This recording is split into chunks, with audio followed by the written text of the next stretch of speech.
اہدنا الصراط المستقیم، اللہ ہمیں درست سیدھا راستہ دکھا دے.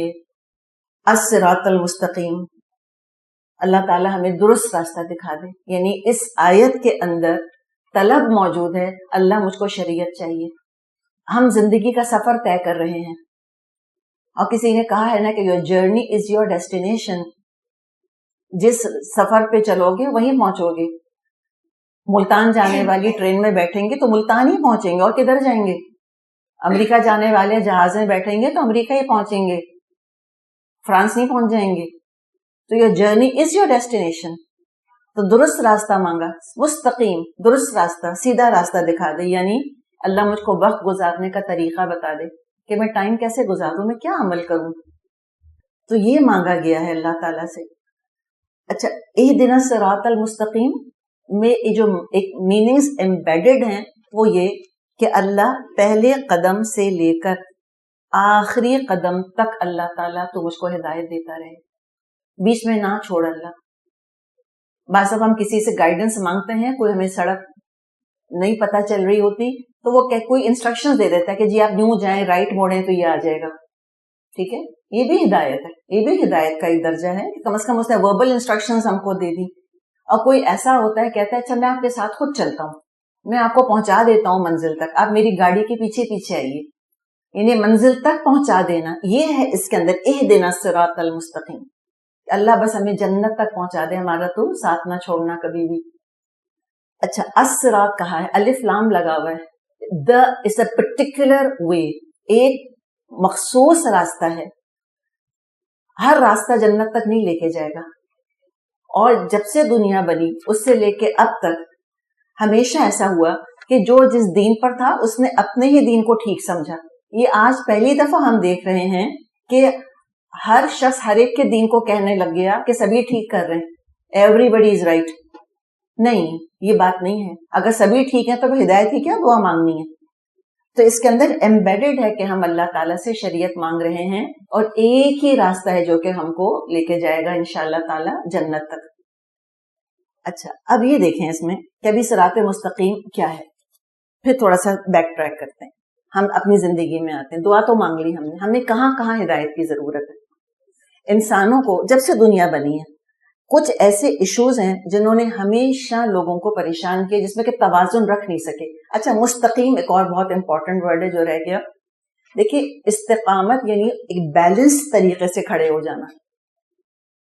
سمجھ آئی آپ کو بات؟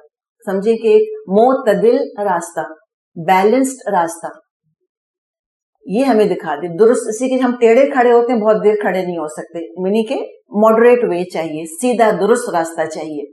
اچھا، اب ہم آتے ہیں دوبارہ اس چیز کی طرف کہ کچھ ایسے مسائل رہے ہیں کہ جس میں انسان کو بہت مشکلات پیش آئیں. رائٹس اینڈ ریسپانسبلٹیز کو ڈٹرمن کرنا یہ بڑا مشکل رہا، اور انسانوں نے بہت ٹھوکر کھائی اس میں ہمیشہ.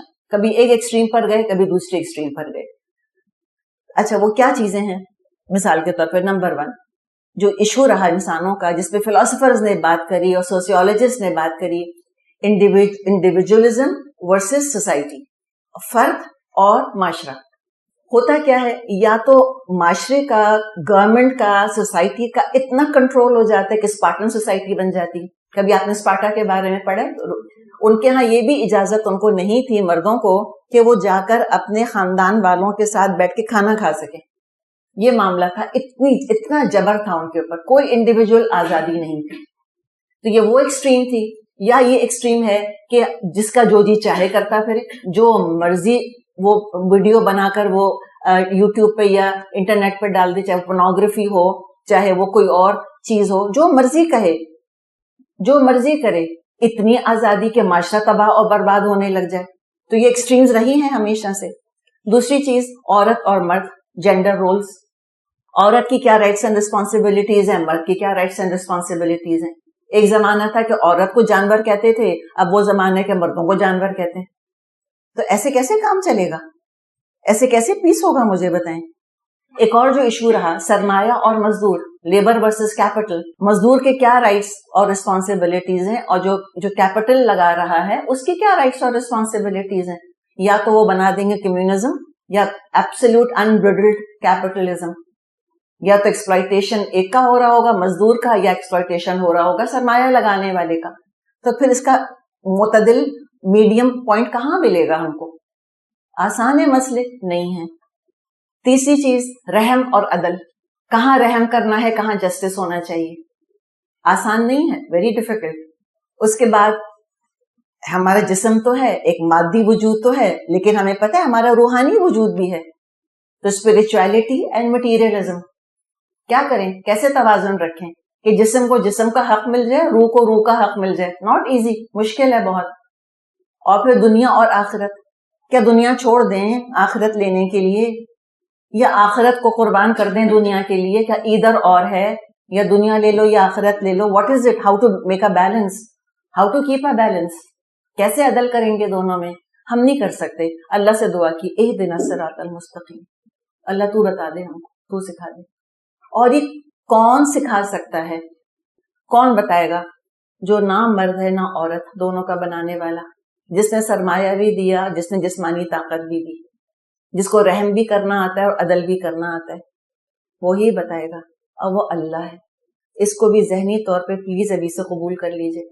اللہ بتائے گا کہ عورت ہونے کے ناطے تمہاری یہ ذمہ داریاں ہیں اور یہ حقوق ہیں, اور مرد ہونے کے ناطے یہ ذمہ داریاں ہیں, یہ حقوق ہیں. بس ایکسپٹ کر لیں اس کو, اللہ ہی بتائے گا. کہ عورت بنائے گی رولز اپنے حساب سے بنائے گی, مرد بنائے گا اپنے حساب سے بنائے گا.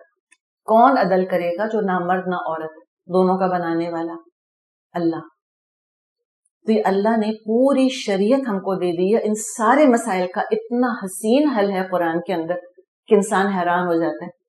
اگر اسلامی تعلیمات پہ عمل کیا جاتا ہے تو اس طرح فائنینشیل کرائسس ہم نہ دیکھتے جو آئے دن لوگوں کا پیسہ ڈوبتا رہتا ہے, نہ ہم عورت کو ایسا مظلوم دیکھتے جو آج دیکھ رہے ہیں, نہ ہم بچوں کا ایکسپلوٹیشن دیکھتے جو آج دیکھ رہے ہیں. یہ ضرورت ہے ہماری, جیسے ہمارا آکسیجن ہماری ضرورت ہے, اسی طرح اسلام کی شریعت ہماری ضرورت ہے. تو جب صرف عقل سے رہنمائی حاصل کرتے ہیں نا تو بہت پرابلمز ہوتے ہیں. عقل کو شریعت کے پیچھے چلانا ہے, وحی کے پیچھے, سب ٹھیک ہو جائے گا. اہدنا الصراط المستقیم, اللہ ہمیں درست راستہ دکھا دے. اور اتنی طلب ہے اس راستے کی کہ پھر کہا صراط الذین انعمت علیہم, اللہ راستہ ان لوگوں کا جن پر کہ تو نے انعام فرمایا, غیر المغضوب علیہم, جو معتوب نہیں ہوئے, جن پر غصہ نہیں نازل کیا گیا, ولا الضالین, اور جو بھٹکے بھی نہیں. تب انسانوں کی اللہ تعالیٰ نے 3 قسمیں بتا دی, اور انسانوں کی میجورٹی انہی 3 کیٹیگریز کے اندر ہمیشہ سے رہی ہے. ایک کون؟ جن پہ کہ اللہ نے انعام فرمایا, وہ انبیاء ہیں اور صدیق ہیں اور شہید اور صالح لوگ ہیں. اللہ نے ان پہ بڑا انعام کیا. سورہ نساء میں اللہ نے آیت 69 میں یہ لکھ دیا ہے. تو یہ وہ لوگ ہیں جو صراط مستقیم پر چلے تھے. تو کیا بتایا کہ یہ ایک پریکٹیکل پریگمیٹک شریعت ہے جو دی جا رہی ہے. یہ کوئی یوٹوپیا نہیں ہے کہ وہ آئیڈیل سسٹم تو دے دیا تو پریکٹیکل تو ہے ہی نہیں. فار ایگزامپل ایک عربی زبان میں کہاوت ہے, سید القومی خادمہم, قوم کا سردار ان کا خادم ہوتا ہے. ہم کہتے ہیں واہ, سننے میں تو بہت اچھی بات ہے, لیکن عمر رضی اللہ عنہ نے پریکٹیکل کر کے بتا دیا کہ واقعی خلیفہ جو ہے وہ کیسی خدمت کرتا ہے لوگوں کی, serving the people, serving the nation. تو اسلام نے بالکل ایک پریکٹیکل طریقہ ہم کو بتایا. بہت سے لوگ عمل کر چکے. اسلام کی شریعت ہم کو دنیا سے روکنے نہیں آئی کہ خبردار تم ہنسے یا بولے یا کھایا یا پیا, نہیں. کہتا ہے کہ ہر کام کرو, لیکن شریعت ہم کو نقصان سے بچانے آئی ہے, کسی کام سے روکنے نہیں آئی. شادی بیاہ کاروبار ہر چیز کے بارے میں اللہ تعالیٰ نے احکامات دے دیے, نماز اور روزہ سب بتا دیا. تو ہمیں انعام یافتہ لوگوں کا راستہ چاہیے, اور اللہ تعالیٰ نے ان کی داستانیں قرآن میں بیان کی ہیں. تو پتہ چلا کہ ہمیں رہنمائی کے لیے ایک تو اللہ کی کتاب چاہیے, اور ہمیں کچھ نیک لوگ چاہیے, کچھ رول ماڈلز چاہیے. اچھا, انعمتا, آگے آپ گرامر پڑھیں گے, انعمتا پاسٹ ٹینس ہے, جن پر تو نے انعام کیا تھا. تو رول ماڈل ہمیشہ ماضی سے تلاش کرنے چاہیے. زندہ لوگوں کو رول ماڈل نہیں بنانا چاہیے. وہ چینج ہو سکتے ہیں, ہم کہتے ہیں نا آئیڈلز ہے فیٹ آف کلے, بالکل بدل سکتے ہیں. بھئی آج ہدایت پر اللہ جانے کل آج فرشتے ہیں تو کل شیطان بن جائیں گے, تو پھر کیا کریں گے ہم, اور کیا ریزن ہے. چینج ہو سکتے ہیں. نمبر 2 کلٹس بنتے ہیں, پرسنالٹی کلٹس بنتے ہیں, پرسنالٹی ورشپ شروع ہو جاتی ہے. تو ہمیشہ انبیاء کو رول ماڈل بنائیں, صحابہ کو رول ماڈل بنائیں, جو نیک لوگ گزر گئے ان کو, اور جو پریزنٹ دنیا میں موجود ہیں ان کو رول ماڈل نہیں بنائیں. تو ان لوگوں کا راستہ چاہیے غیر المغضوب, ان پر اللہ ایسے لوگوں کا راستہ چاہیے جن پر کہ غضب نہیں ہوا. اچھا اب یہ کون ہے مغضوب علیہم, کون ہے سمجھ لیں. یہ وہ لوگ ہیں کہ جن کو حق کا علم تھا. they knew what was right and what was wrong, ان کو شریعت کا علم تھا, لیکن ضد اور تکبر کی وجہ سے انہوں نے عمل نہیں کیا, ایگوئزم کی وجہ سے. they were too egoistic. پتا تھا ان کو, نہ صرف خود عمل نہیں کیا بلکہ دوسروں کے لیے دین کو بے حد سخت بنا کر پیش کیا. اتنا ڈرایا اللہ سے, اتنا ڈرایا اللہ سے کہ لوگوں کو اللہ کی رحمت سے بالکل ہی مایوس کر دیا. یہ ہے مغضوب علیہم. اللہ کی شریعت پہ خود عمل نہیں کیا, اس کے اندر چینجز کر دیے. میں کوئی چھوٹی سی مثال دوں. ایک راستہ ہے بڑا خطرناک, ٹھیک ہے, آگے جو ہے وہ بہت گہری کھائی ہے اور سائڈ میں بھی بڑا ایشو ہے, اور سارے سائنس لگے ہوئے ہیں وارن کرنے کے لیے کہ یہاں ٹرن نہیں کرنا, آگے نہیں جانا, this and that every thing. تو وہ راستہ سیف ہے اس لیے کہ سائنس ٹھیک ہے. آپ کو یا کہ وہ سارے سائنس چینج کر دیتا ہے, اور کوئی کسی کی گاڑی کھڈے میں گر جاتی ہے تو غصہ آئے گا کہ نہیں آئے گا؟ کسی کا بیٹا مر گیا, کسی کا بھائی بہن کسی کی مر گئے, خفا ہوں گے کہ نہیں کہ تمہاری وجہ سے ایکسیڈنٹ ہوا, تم نے سائنس کے اندر تبدیلیاں کری. آئے گا نا غصہ. اللہ کو بھی ایسے ہی غصہ آتا ہے ان لوگوں کے اوپر. اللہ کی آیات میں تحریف کر دی, اللہ کی شریعت کو چینج کر دیا جانتے بوجھتے, اور دوسروں کو تو خوب احکامات بتائے اور خود بالکل عمل نہیں کیا. اپنے لیے تو سارے اسکیپ روٹس کھلے رکھے, ایکسیپشنل ٹریٹمنٹ اپنے لیے, اور دوسروں کے لیے سختیاں ہی سختیاں. اور اس کی پرائم مثال ہم دیکھیں گے سورہ بقرہ میں. اللہ تعالیٰ نے یہود کے علماء کی مثال پیش کی ہے کہ وہ اس مزاج کے بن گئے تھے. انبیاء کو قتل کر دیا, دین کا علم چھپا لیا لوگوں سے, کسی تک دین کا علم پہنچنے ہی نہیں دیا, کبیرہ سے کبیرہ گناہ کرتے رہے, اللہ کا غضب سمیٹتے رہے, اور خوش فہمی بڑھتی چلی گئی کہ ہم تو بخشے بخشائے ہیں, ہم تو جنتی ہیں, ہم تو جہنم میں جا ہی نہیں سکتے. یہ پکی نشانی ہے مغضوب علیہم ہونے کی. سخت دنیا پرست ہو گئے. تو کیا ہے ان کا پرابلم؟ علم تھا, عمل نہیں کیا. نمبر 2 اللہ کی آیات میں تبدیلیاں کر دی, اللہ کی شریعت کو چینج کر دیا. یہ ان کے ایشوز تھے. اب ضالین کون ہے؟ اب ہوا کیا دیکھیں کہ جب یہود نے اتنا اللہ سے اور جہنم سے ڈرایا اور اتنی سختیاں کریں اور شریعت کو امپاسبل حد تک مشکل بنا دیا, تو اس کا ہر چیز کا ایک ریئیکشن ہوتا ہے, ٹھیک ہے نا. Every action has an equal and opposite reaction. Reaction کیا ہوا؟ اہل کتاب میں سے ایک گروپ بنا, انہوں نے کہا کہ ہم تو بالکل نہیں ڈرائیں گے اللہ سے, بس صرف رحمت ہی رحمت کی باتیں بتائیں گے, بلکہ ہم تو کہیں گے کہ شریعت پر عمل بھی کرنے کی کوئی ضرورت نہیں ہے. انہوں نے شریعت کو سسپینڈ کر دیا, معطل کر دیا اس کو. تو ایسا ریئیکشن ہوا یہود کا کہ اللہ کو سراپا محبت, سراپا رحمت بنا کے رکھ دیا, بالکل نرم چارہ, موم کی ناک ناؤذ باللہ, اللہ کہ تم کچھ کرتے رہو, اللہ کے سارے احکامات توڑ دو, سارے حرام کو اپنے لیے حلال کر لو. اللہ اتنا معذور, اتنا بیچارہ ہے, اللہ کچھ نہیں کر سکتا, کچھ بگاڑ ہی نہیں سکتا تمہارا. تو اللہ کی رحمت کو اللہ کی کمزوری بنا دیا, انہوں نے ویکنس بنا دیا, ہینڈی کیپ بنا دیا, نعوذ باللہ. تو اس سے کیا ہوا پھر؟ ظاہر لوگ تو بالکل ہی آپے سے باہر ہو گئے, گناہ کرتے رہے, اور ان کو بھی گمان یہ رہا کہ ہم تو جنت میں جائیں گے. علم حاصل ہی نہیں کیا, اسی کی شریعت کو انہوں نے ویسے ہی سسپینڈ کر دیا.